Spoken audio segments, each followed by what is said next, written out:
for the battered but proud people of the Empire State. From the financial and entertainment epicenter of New York City to the sleeping and empty small cities and towns of upstate, which once bustled with manufacturing, mining, and farming. We all know from inspiration, history, and nature, we deserve a return to the success and growth of generations past, a birthright being squandered by corruption in Albany, and the depredations of an insecure, scheming mountebank posing as governor, who loathes both us and himself. As liberty beckoned to enslaved peoples behind the Iron Curtain via American broadcasts after World War II, we now say, believe, rise, and join us. Welcome to Radio Free New York. Hey, welcome to Radio Free New York. I'm your host, Andrew Hollister, and today I've got Sean Phelan here with me. Thank you. Yeah. So Kevin is not here with us today. He had something come up last minute, and Bob's voice still needs some rest. So Sean and I are here. Today is Friday, which means it is Fake News Friday. If you haven't joined the show before, maybe this is your first time. Fake News Friday is at the end of the show. We're going to read some news headlines for you guys, and you get to try to figure out if it's fake news or not. Which unfortunately in today's day and age is becoming so difficult that things like The Onion and Babylon Bee are running stories that are believable. Yeah. You know? Oh, yeah, it's hard to tell sometimes. Yeah, absolutely. So we'll be doing that later on in the show. But what we're going to be talking about today is have an open discussion. And I want to encourage you guys to jump on the live stream, give us your comments and your thoughts, and also call into the show. I'll give you the number in a minute here. We're going to talk about just whether or not laws were meant to save lives specifically, and kind of more narrowly focused, whether or not laws were ever thought to be, until probably this last century, to save people from themselves. Because I see a ton of legislation going through, especially in New York State, but we see this in some cases federally and in other states as well, but primarily local and state law. We see laws being passed that have nothing to do with harming another individual, theft of their property, or anything like that. Instead, we see laws that seem to impose safety on other people, and you can essentially get arrested, fined, ticketed, whatever, by taking actions that harm no one but yourself, if you yourself even get harmed. So that's going to be the topic for today. We're going to discuss that before we get to potentially fake news articles. But what I do want to do is welcome you to jump on the live stream. If you've got Facebook or YouTube, you can just search Andrew C. Hollister. Click on the page. Make sure if you're on YouTube, you click subscribe and then hit the bell. If you're on Facebook, hit that like button and the follow button so that you get notified when we do this.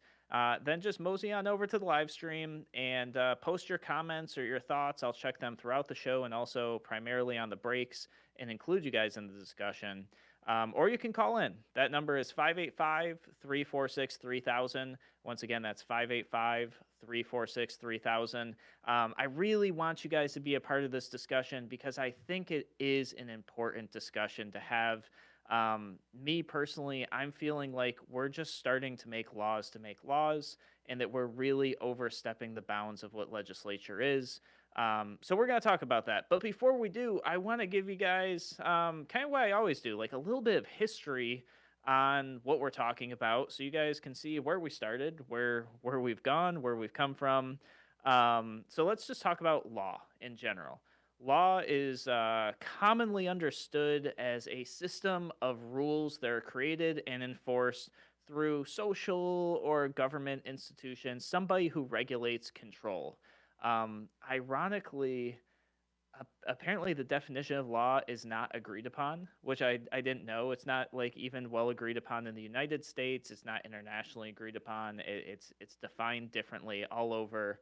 And constitutional scholars argue the definition, philosophers, everybody. It's like this ongoing living thing. But in general, I think we can all agree that law is a set of rules applied to us by society and by government, and typically enforced with violence. And that's Oh yeah. something that, you know, doesn't come up often, but I think it's really important to emphasize that when you do not follow the law, when you do not follow the rules, it is enforced upon you with violence. And that is something that I think people often get worried about and afraid about when they see a law pass that conflicts with their morality, their worldviews, whatever it happens to be, their way of life. Um, they're they're not worried about the law per se. They're worried about the penalty that that law imposes on them, whether some sort of financial uh, loss, you know, maybe loss of freedom, some form of violence imposed on them by those who have to enforce it. And don't read this as anti-cop. Like, don't try to like read between the lines and say, "Oh, he's trying to say the cops are bad." No, I'm talking about law here. Well.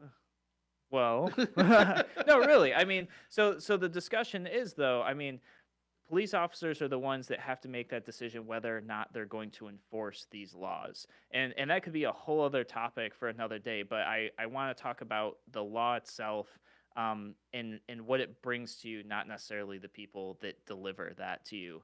Because that could be like 2 or 3 shows pretty easily. Yeah, I mean, the common person I've read somewhere breaks 2 to 3 laws a day, every day. Oh, I'm sure. Yeah, and easily. and that's kind of the issue at hand. I think that's the elephant in the room is how do the police administer that law, and how is it justifiable, and now you delve into it further and say, all right, now where does it come to the point of preventing yourself from harming others versus preventing yourself from harming yourself, and then where does like your safety come into their jurisdiction?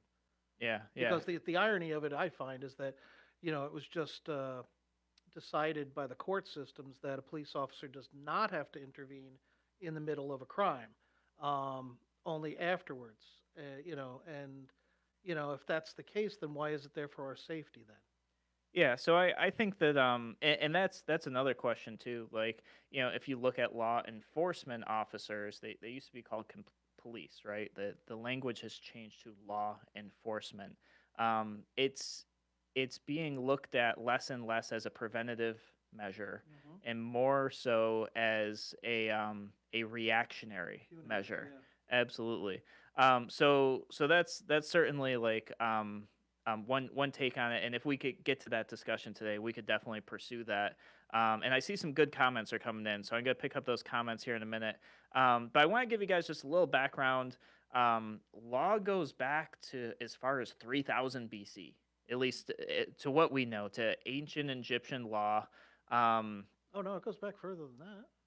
Because it you got like could the eye for an eye, tooth for a tooth from the Sumerians, the Babylonians, I believe.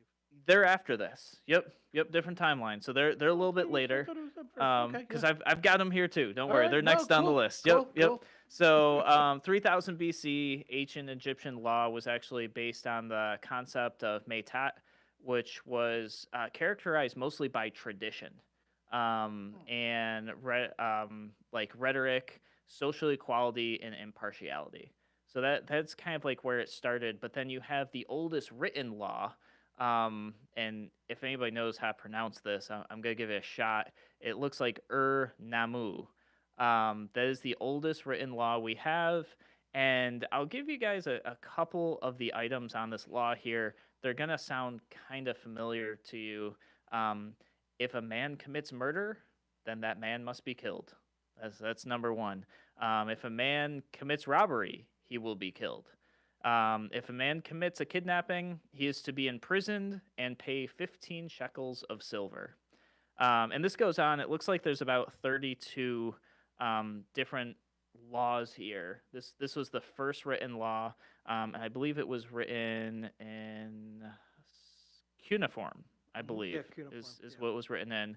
And then next up in 1760 BC, King Hammurabi developed the Babylonian law. And this was actually written, inscribed in stone, and placed throughout the kingdom of Babylon. So this is kind of like the evolution of law. And it dealt with things like slander, fraud, slavery and the status of slaves as property, duties of workers, theft, trade, liability, divorce, adultery, and even perjury.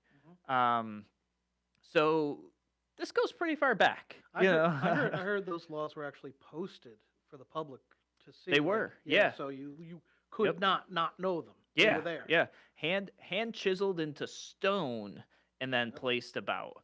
Imagine if our government actually made all the laws public now, that you could actually see them in simplified form. Well, imagine that. that the law was simple enough that it could be posted somewhere to be read.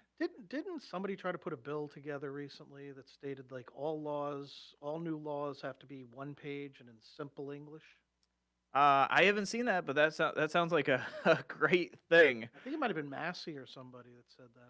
Could Ron be. Paul. Yeah, could be. All right, Rand guys, Paul. we are going to take our first break of the hour. When we come back, I've got some comments here in the live stream. We're going to address those and talk about if laws were meant to save lives or not. So we'll be back in a moment on Radio Free New York.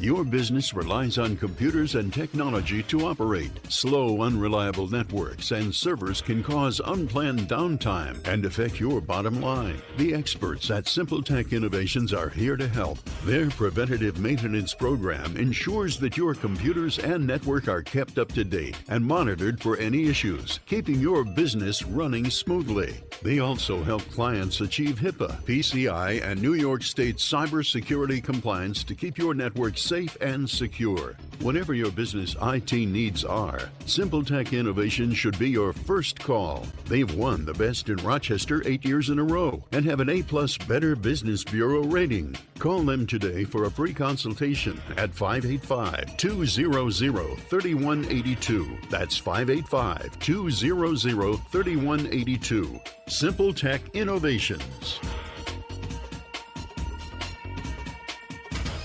College Assistance Plus has worked with thousands of families, saving them millions of dollars. It can be stressful choosing the right college, but we're here to help. CA Plus will guide you from college visits to college graduation and through every step in between. Each student and family situation is different, and we work to accommodate those specific needs. Call today for a free family meeting, 585-582-1846, or visit collegeassistanceplus.com for more information. College is expensive. College Assistance Plus can help.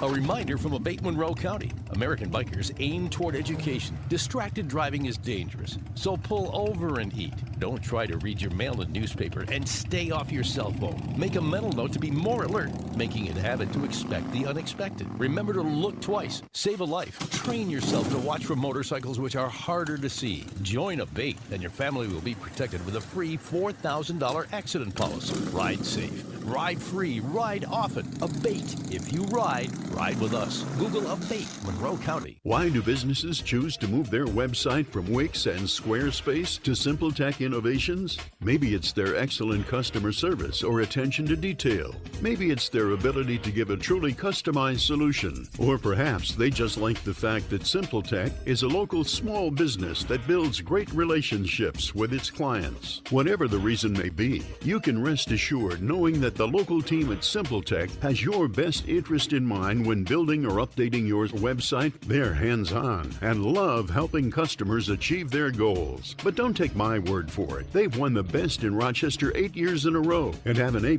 Better Business Bureau rating. If your website doesn't match your dreams or isn't achieving your goals, give the professionals at Simple Tech Innovations a call today for a consultation at 585-200-3182. That's 585-200-3182. Simple Tech Innovations.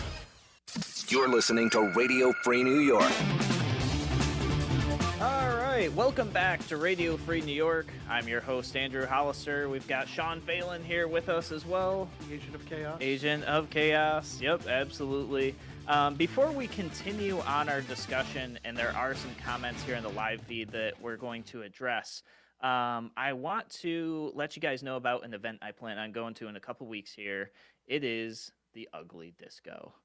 So I don't know if you guys have heard of the Ugly Disco.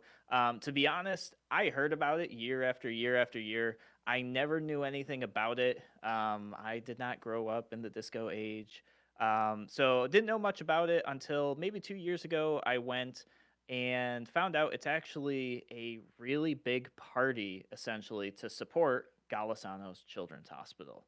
I thought that was pretty cool. I was on board with it. I showed up. This year, I've actually got a chance to learn a bit more about it, kind of meet some of the people behind the scenes, see what's going on. Maybe we'll bring them on the show one of these days and just have them talk a little bit more about it. But 100% of the proceeds go to Golisano's Children's Hospital, and some other local charities as well. They raise a bunch of money. It's a blast. You go there, have a good time, eat, drink, be merry, have a party. I've seen the people get dressed up. Oh, And, it's awesome. My. Yep. It's a good time. Absolutely. And you don't have to get dressed up. Like, you won't feel weird if you don't. But it is kind of fun to, get a white pair of pants and a shiny collared shirt with, like, the big collar and everything, and The just bell go, bottoms, the yeah, platform yeah. shoes, No, absolutely, yeah. So go have a good time. So I'm gonna be there March 28th. I believe it starts at 7 p.m. and goes till midnight. I'm just throwing that out there, just recommending, if you guys think that's something that might be fun to you, where you get a chance to party all night while supporting a good cause. You don't get to do that too often. We should do a meet and greet sometime. Yeah, absolutely. We'll definitely do a meet and greet sometime. Actually, probably for petitioning, we'll do something like There that you go. because we It's a got to good get idea. some more candidates on the ballot.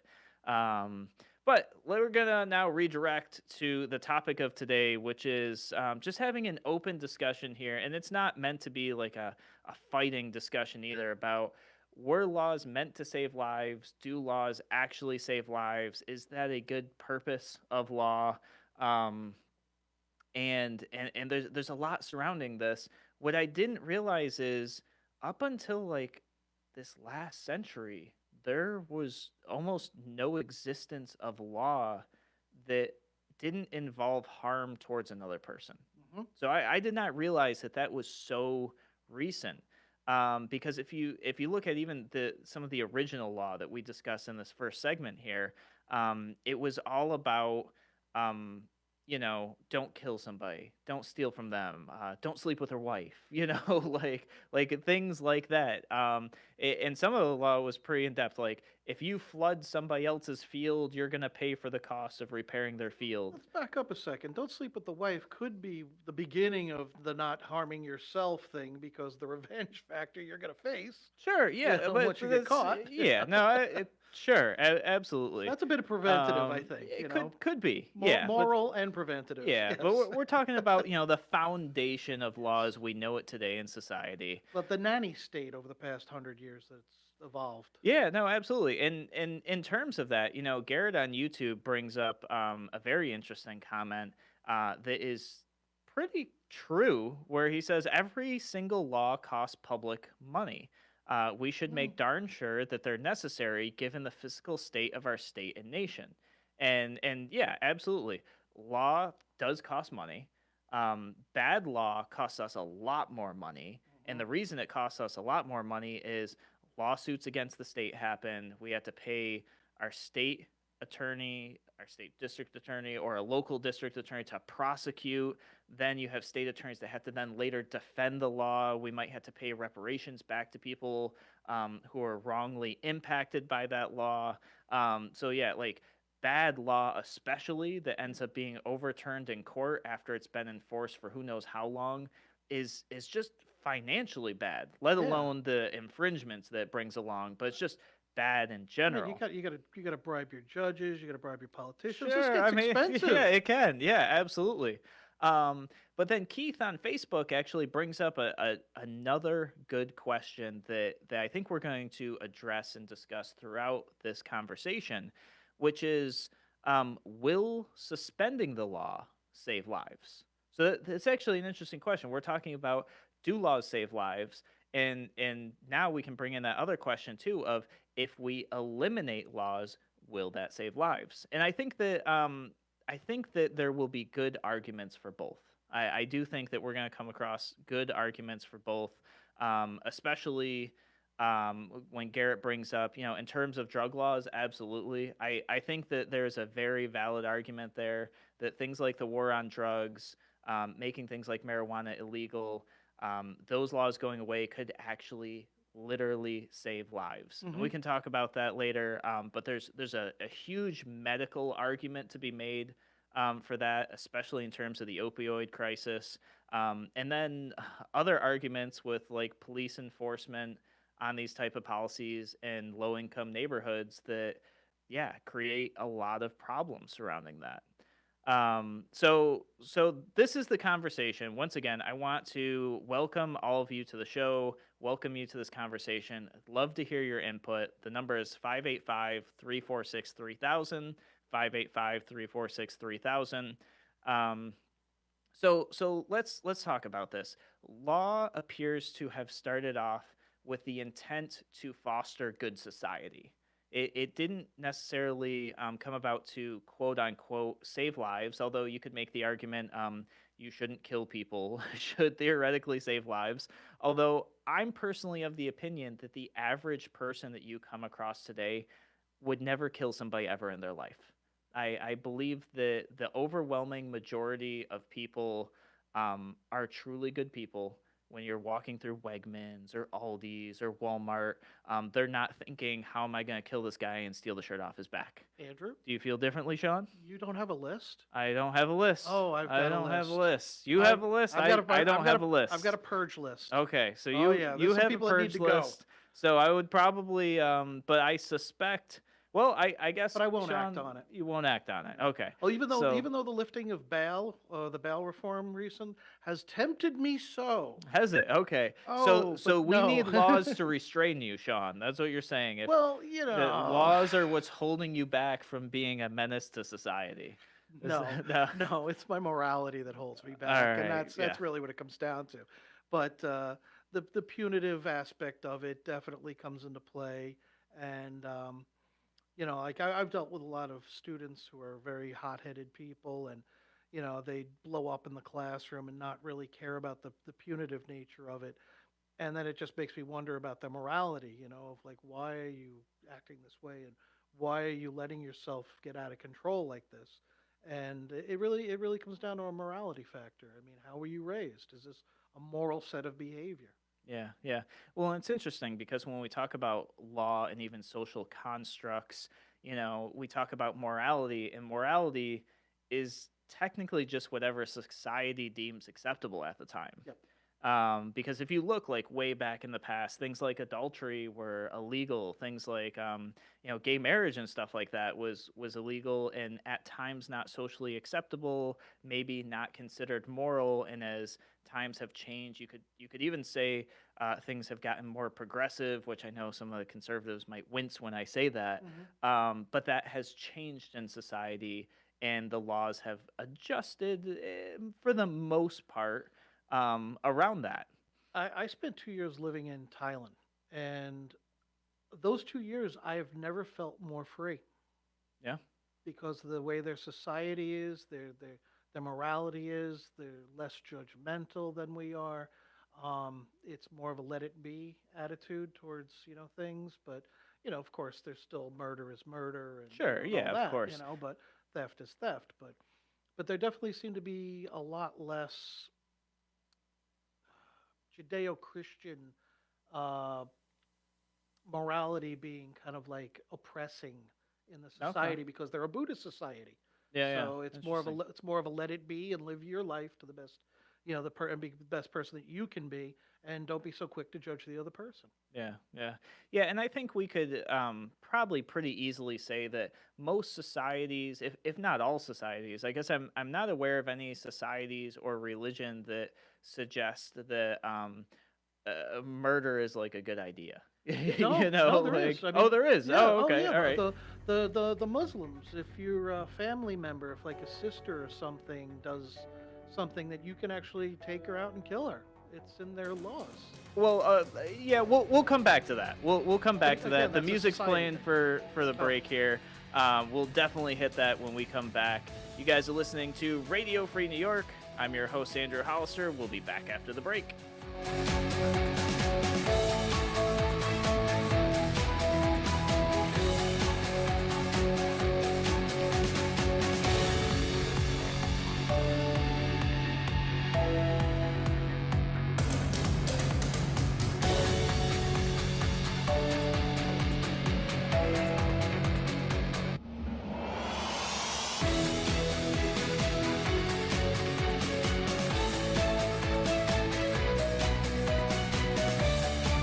Now, more than twice the power.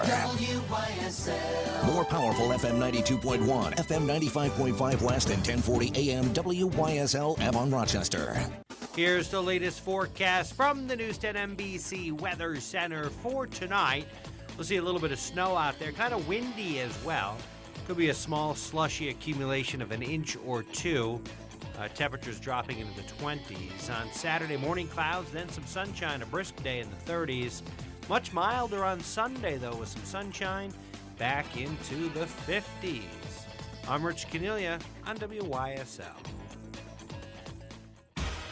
Your business relies on computers and technology to operate. Slow, unreliable networks and servers can cause unplanned downtime and affect your bottom line. The experts at Simple Tech Innovations are here to help. Their preventative maintenance program ensures that your computers and network are kept up to date and monitored for any issues, keeping your business running smoothly. They also help clients achieve HIPAA, PCI, and New York State cybersecurity compliance to keep your network safe and secure. Whatever your business IT needs are, Simple Tech Innovations should be your first call. They've won the Best in Rochester 8 years in a row and have an A+ Better Business Bureau rating. Call them today for a free consultation at 585-200-3182. That's 585-200-3182. Simple Tech Innovations.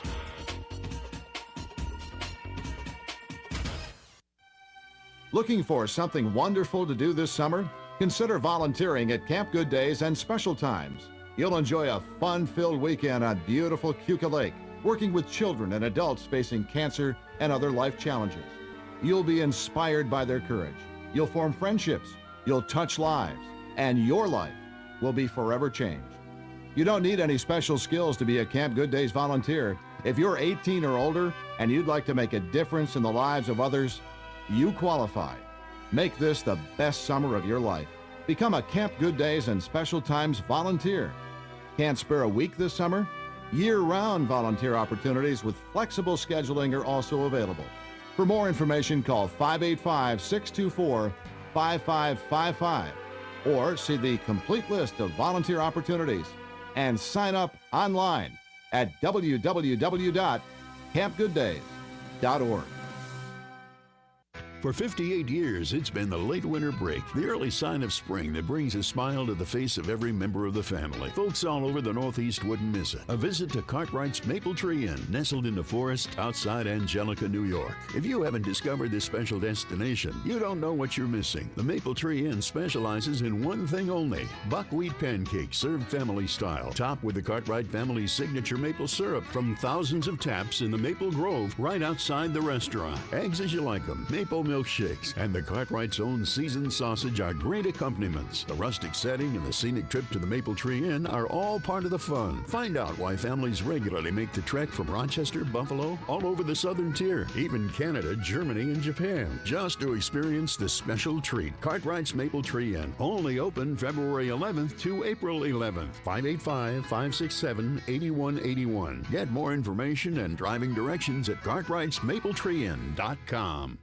At last, education for your pre-K to high school senior that honors your traditional values, including classical instruction of essentials, a family-friendly environment, small class sizes, and school that's Common Core free, patriotic, and Catholic faith-based. Meet Archangel School in the town of Gates, where tuition is affordable and parental involvement is welcome. From Section 5 sports to a champion robotics club, there are many challenges to experience at Archangel School. Come to Open House on Thursday, March 12th from 6 to 7:30 p.m. Visit archangelschool.com or call 247-1112. Smith Lumber and Hardware Center in Lakeville offers Tommy Docks, designed to be the highest quality, most user-friendly do-it-yourself dock system on the planet. Tommy Docks' patented hardware design delivers strength and superior stability to your dock. The system is completely modular, creating a multitude of different dock layout configurations. Whether standard dock design or custom setup, the Tommy Docks system makes doing it yourself easy. Available at Smith Lumber and Hardware Center, Route 20A in Lakeville. Order now. Avoid freight charges.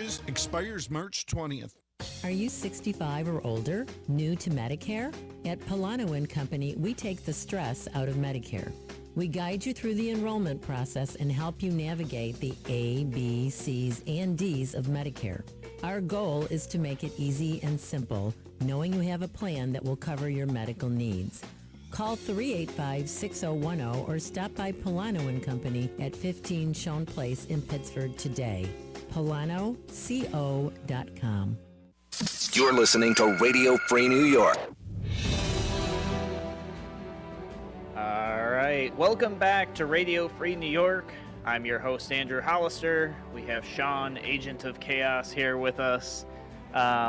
Just before we cut to break, Sean said, wait a minute, the Muslim religion allows you to kill people. You know, that's okay. The honor killing. And no, I didn't say it was okay. I never said it was okay. Well, in context of their religion, maybe. In their perspective, it's okay. Sure. So I would just say almost all religions, and including most laws, do allow for some form of punishment killing, whether that's capital punishment or something like that. And so I don't want to dive deeply into all the various religions and that, just because I'm not well enough educated on it to have that discussion, at least not yet, but that could maybe be next time. But I did want to touch on that because I said we would when we came back. And I'm too off the chain to have that conversation. Yeah, I had to bring Kevin in instead or something. No, that's fine. So I think the big question here becomes, should laws prevent people from self-harm? I think that we can all agree that having law that says don't kill somebody, I think we can generally agree, yeah, that seems like a good idea. Having a law that says you shouldn't steal from somebody, yeah, we should have those laws. And I think it was Nate on YouTube, he said, we should rely on the NAP for laws. If it doesn't hurt anybody except for yourself, then there shouldn't be a law against it.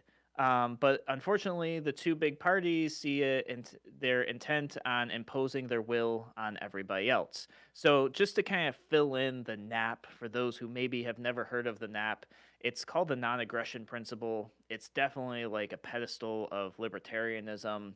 And it is this idea that if the actions you are taking don't harm anyone else, there's no crime. There's no crime. Government should not be involved in it. Government should not be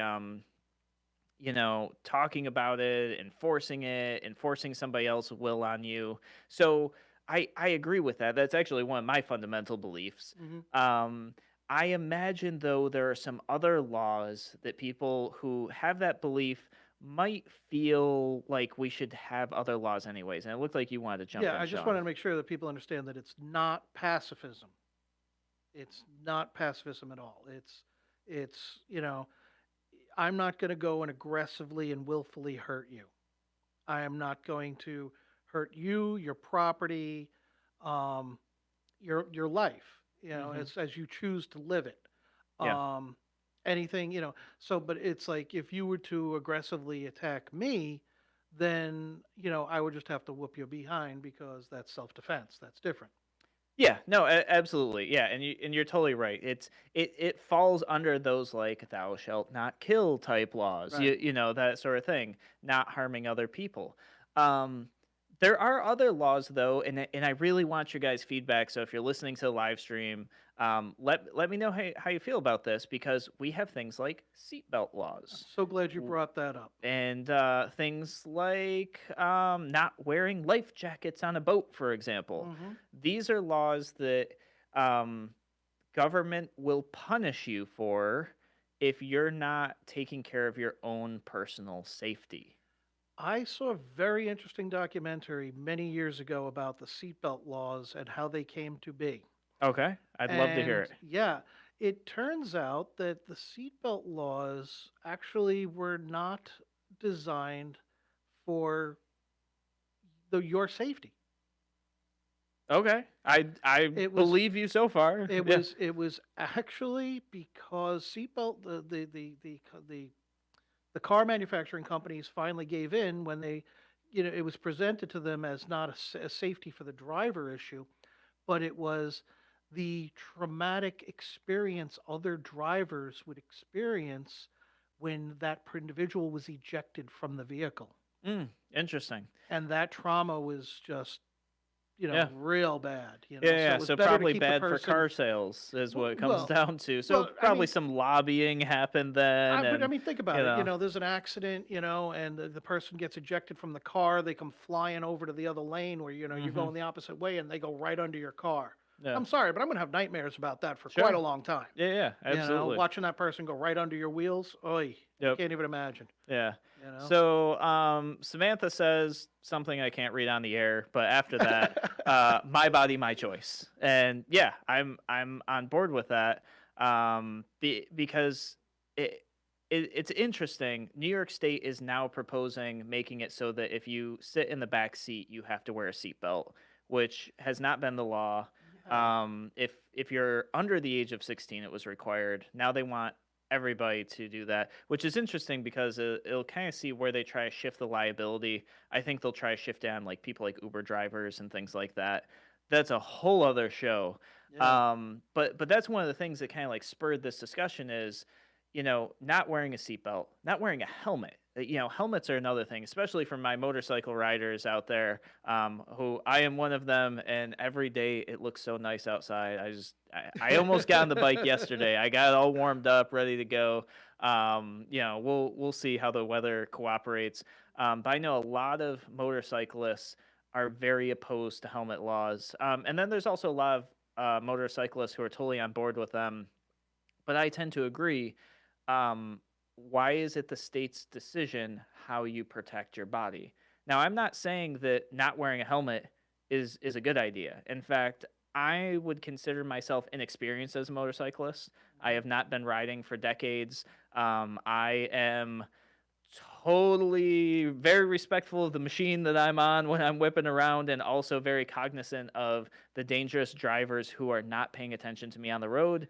I feel most comfortable and most safe wearing a helmet.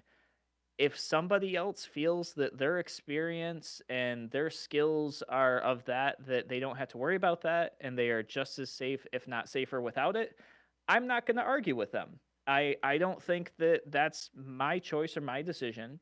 And there could be research out there that presents either side as being accurate. I don't believe we should be using government force to force people into that situation. But people feel very strongly about it, very emotional about it, and hence we have laws about it. Yeah, no, I can relate. When I lived in Thailand, I actually drove a motorcycle, and that country actually has the most road deaths per capita. Mm. And I'll tell you, just my commute to work, I didn't need no coffee by the time I got there. People would say, by the time I showed up to work some days, they'd be like, "Are you okay? You're looking a little pale there." And I'm like, "No, it was a close call, but I'm good." Yeah. Yeah, and the reality is when you get on a motorcycle, when you get in a car, when you step on a plane, you get in an elevator, there's an assumption of some amount of risk. Yeah. And that's just what it is. So people should be allowed to know what that risk is. So there should absolutely be transparency about that risk. But I don't believe it's government's job to step in and say, you must handle your body in this specific way when it's not going to harm anybody else. Here's another example that I think people can relate to. Laws banning how much sugar can be in something or the size of cup you can sell with soda. Absolutely. Be transparent about what diabetes is, what sugar can do to you, what bad health can do to you, healthcare costs associated. That's fine. But don't tell me what size cup I can or cannot have. Exactly. I don't think that's the place of government. I think that's a complete overreach that should not exist today. Oh yeah, I mean, if you look at sodas, for example, like have you ever seen a 3-liter bottle of soda? Yeah, at the dollar store. Yeah, at the dollar store. Yeah, It's yeah, always yeah. the cheapest, Sure. most sugar-filled soda ever, but nobody went after them. Yeah, You of know? course. Yep. And it's like, come on. But yeah, I used to drink a lot of soda, and I got off it when I started changing my perception of it, and I started realizing it's liquid candy. Mm-hmm. It's liquid Oh, sugar. absolutely. It's liquid candy. Yep. Would you drink that much candy if it was chocolate, for example? Maybe. or something. I don't know. I might. My there's some wife women that might probably try, would. yeah. My wife probably would. No, I think that like if people want to combat these sort of things instead of enforcing a law, I've seen these like projects that kids do. It's great. It shows like each bottle of soda and drinks, and then underneath a bag of how much sugar's in it. Right. Like, do that. Don't pass a law, and do it with private money, not public funds. Here's the issue at hand for me, because I mean, if for those of you seeing me, I'm not a small man, and I do drink a lot of water, and that's kind of the issue as far as I'm concerned. If soda can be 99 cents for a 2 liter, why is a bottle of water $2.50 for a little tiny like quarter of a liter? My guess is markets and government regulation. Thank you. That's what it is. All right, guys, we're going to take our last break of the hour. When we come back, we're going to talk a little bit about morality tax, because that kind of ties in, and then we're going to kick off Fake News Friday. We'll be back in a moment on Radio Free New York.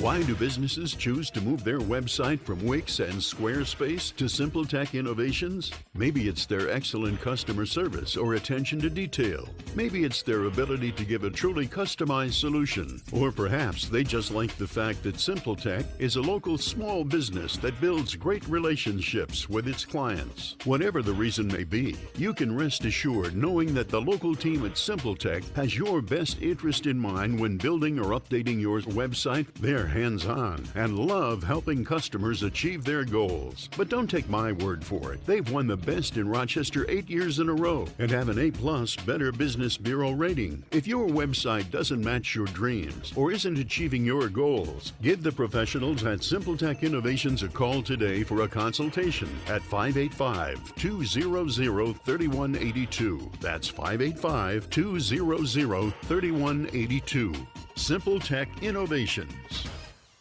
Aircraft Environmental Systems proudly supports Radio Free New York. Rochester-based leaders in climate simulation chambers for America's R&D laboratories. We're experts in troubleshooting, calibrations, custom designs, and consulting for more than 40 years. Industry pioneers, we created the first ever fleet of temperature, humidity, and altitude test chambers available to rent coast to coast. Trained and trusted by environmental chamber manufacturers, we are ACES. Find us at acesinc.com. Human trafficking is when someone is being forced, tricked, or coerced to engage in a sex trade or forced labor. If you're a kid and forced to sell sex, drugs, or work against your will, that's trafficking. You're not a criminal, and there is help available. Call the National Human Trafficking Hotline at 888-373-7888 or text Be Free. Sponsored by the Livingston County Safe Harbors Human Trafficking Task Force. Your business relies on computers and technology to operate. Slow, unreliable networks and servers can cause unplanned downtime and affect your bottom line. The experts at Simple Tech Innovations are here to help. Their preventative maintenance program ensures that your computers and network are kept up to date and monitored for any issues, keeping your business running smoothly. They also help clients achieve HIPAA, PCI, and New York State cybersecurity compliance to keep your network safe and secure. Whatever your business IT needs are, Simple Tech Innovation should be your first call. They've won the best in Rochester 8 years in a row and have an A+ Better Business Bureau rating. Call them today for a free consultation at 585-200-3182. That's 585-200-3182. Simple Tech Innovations. Radio Free New York. All right, we are back on Radio Free New York. I'm your host, Andrew Hollister. We have Sean, Agent of Chaos, here with us. And we're just talking about laws. Should they prevent people from self-harm? Should we have these safety laws? Do laws really protect people, keep them alive, that sort of thing? And way back at the beginning of the show, I'm trying to find, Keith asked, will suspending laws save lives? And I think that is an equally important thing to pose as a question.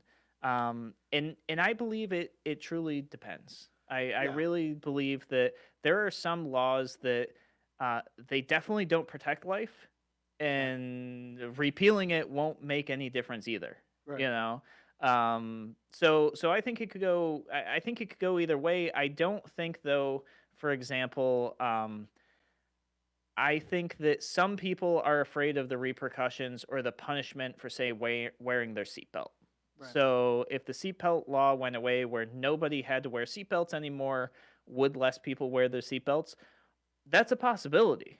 It's a possibility. I don't. You don't think so? I'm so old that I remember when there wasn't a real seatbelt law. Yeah. And did people wear Yeah. their seatbelts? No, they didn't. Yeah. So It that's- was because they were used to not wearing their seatbelts. But as Yep. soon as, like today, I get in my truck, if I start to move and I don't have my seatbelt on, I feel weird. Sure. Yeah. Absolutely. And I know I got to put it on. Yep. You know. And Yep. And I feel the same way. Like, you immediately know if you forgot your seatbelt. I would also say that the market may have fixed this already. Because any car that I get in, if my seatbelt's not on, it starts beeping at me, screaming at me, and it gets more and more obnoxious. So you almost have to be active about it. You got to actively jam something in the seatbelt thing to turn off the alarm or cut Right. the wire. So seatbelt law, I'm not saying it's a bad thing. I'm saying it's probably a government overreach, right? And that it wasn't the purpose of government to create laws that would direct you on your safety. And I think that the market has come up with a solution for that. And I'm not sure, chicken and egg, which one came first. Sounds like the seatbelt law was actually driven by the auto manufacturers anyways. No, the auto manufacturers resisted it for the longest time, and only when it was presented, according to this documentary that I saw, Sure. Yeah. and only when it was presented to them as like, look, you're really traumatizing women and children, you know, with Okay, with so I these misunderstood that. these bodies Yeah. flying out of these Sure. vehicles, you Yep. know, and Yep. Yeah. you know, and that was the case. So, Yeah. and then Okay. they went, you know what, that makes good sense, And that's when they then did it. Yeah. that's when they gave up fighting it and they let the Sure, law sure. pass, you know, because Yeah. it was going to pass anyway. Yeah. But yeah. No, go ahead. No, I was just simply going to state that, you know, it's like Kevin was saying yesterday, all bills or all laws should have sunset clauses in them. So in other words, 100%. they end after a certain period of time. And I think that, you know, if we'd had the seatbelt one, for example, since we're harping on this, Sure. Yeah. I think if we had that, I think it would have continued. I think it would have still continued all the way through to this day. Yeah. Because it works. It works. It saves lives, and it saves therapy too. You know. Sure, it could. I don't.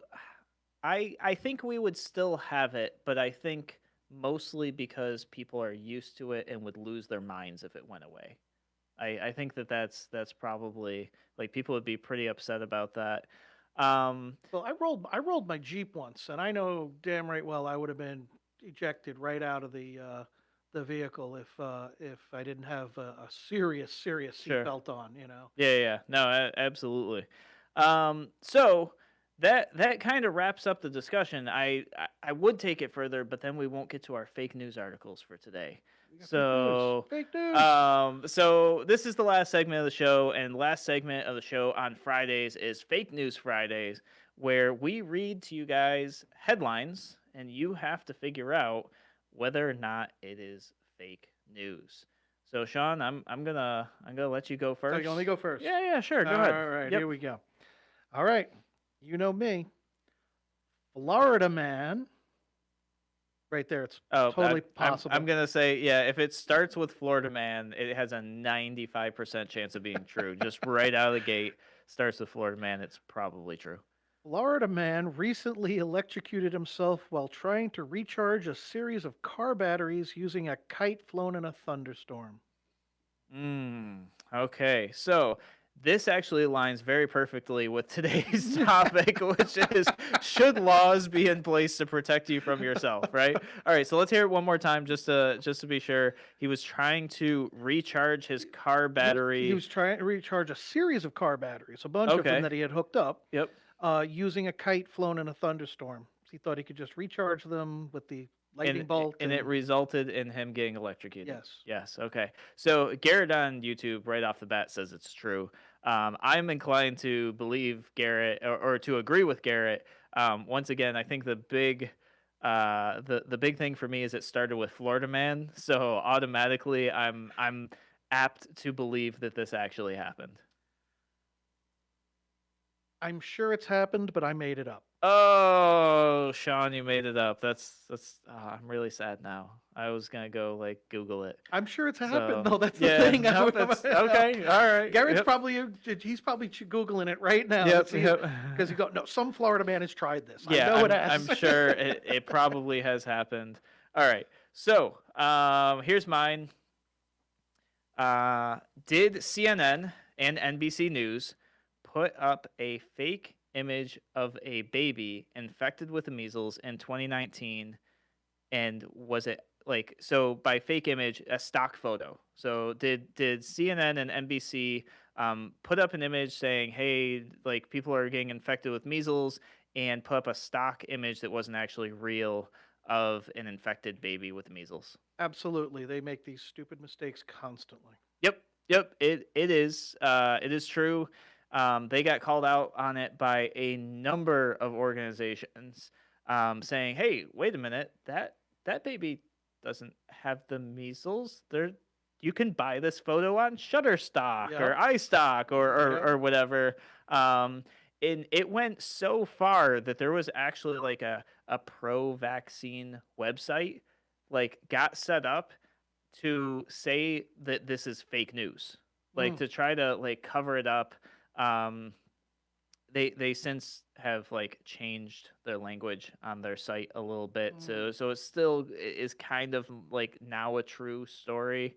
But yeah, the photo was not of a child in New York State. The baby did not even have the measles. It was a stock photo, and they photoshopped the sores and red marks onto the child. Now, the part though that is partially fake news is the news agencies did not do the photoshopping. The stock photo company did. Okay. So there is a minor distinction there. But I think it brings up something that's really important as we talk about this sort of thing with fake news.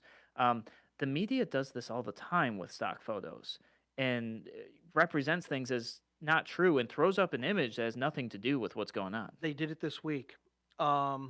There was a tweet that somebody put out that showed some local news agency, and they went and took all the stuff off the supermarket shelf to show that there was a big run on everything and that the shelves are being cleared, when really you could see them all stocked on the other side of the aisle where they took them down.